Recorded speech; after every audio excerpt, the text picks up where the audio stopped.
The FDOT values community feedback, and we incorporate that feedback into our design. The Florida Department of Transportation unveiled its vision for a complete redesign of a busy intersection in downtown St. Augustine. Amy Cherry takes a closer look. FDOT is planning a $9 million project at State Road A1A and King Street, where the Bridge of Lions meets the downtown area. Jacob Pickering is a community outreach specialist with FDOT. We're looking at this project in the fiscal year of 2027, 2028. So, of course, before we begin any construction, we will have an open house at least to welcome the community again to see how we've incorporated their comment. If you couldn't make it to the meeting, you have until Saturday to comment. The public is welcome to submit comment to the Department of Transportation until November 18th. Comments may also be submitted online at nflroads.com/VPH by November 18th. So these kind of public hearings and public meetings are essential for our practice and making sure that everybody gets a voice. Construction is slated for completion in the spring of 2029. For St. Augustine's Local Morning News, I'm Amy Cherry.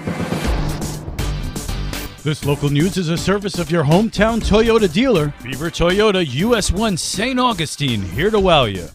A Citrus County man was found guilty of a sex crime in St. Johns County. Liz Ryan reports. After a one-day trial Wednesday, a St. Johns County jury found defendant Jonathan Manchester guilty as charged of traveling to meet a minor, soliciting a minor for sex using computer services, unlawful use of a two-way communication device, and attempted lewd and lascivious battery sex act.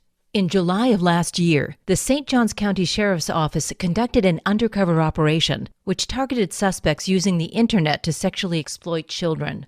During the operation, Manchester started a conversation on the internet with an undercover detective who portrayed themselves as a 14-year-old girl. The defendant then traveled more than 2 hours to meet the minor at a location in St. Johns County where he was arrested.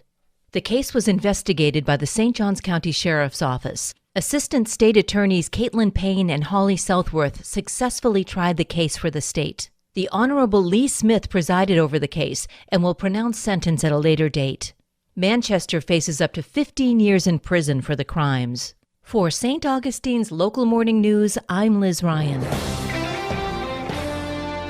The next phase of the FEMA Dune Enhancement Project involves a major temporary closure. Today, St. Johns County will temporarily close the Fort Matanzas beach access ramp for public safety as crews begin work on the next phase of the FEMA Dune Enhancement Project. Joey Pellegrino, Public Affairs Specialist for St. Johns County, says the closure will be in effect for a while. That'll last about 3 weeks, depending on the weather. Pellegrino adds, in the meantime, there will be a section of roadway open, too. The northern portion of the access ramp parking lot will be open on Sunday and from 7 p.m. to 6:30 a.m. Monday through Saturday while we're doing this work on the project. For this phase of the FEMA Dune Enhancement Project, St. Johns County selected construction company Phillips & Jordan, Inc. as the lowest, most responsive, and most responsible bidder at a not-to-exceed bid price of $7.4 million, with an additional $800,000 for project delivery cost. A large portion of the cost is being reimbursed to St. John's through grants. For St. Augustine's Local Morning News, I'm Karen Johnson. And now you're up to date with St. Augustine's Local Morning News. I'm Rich Carroll.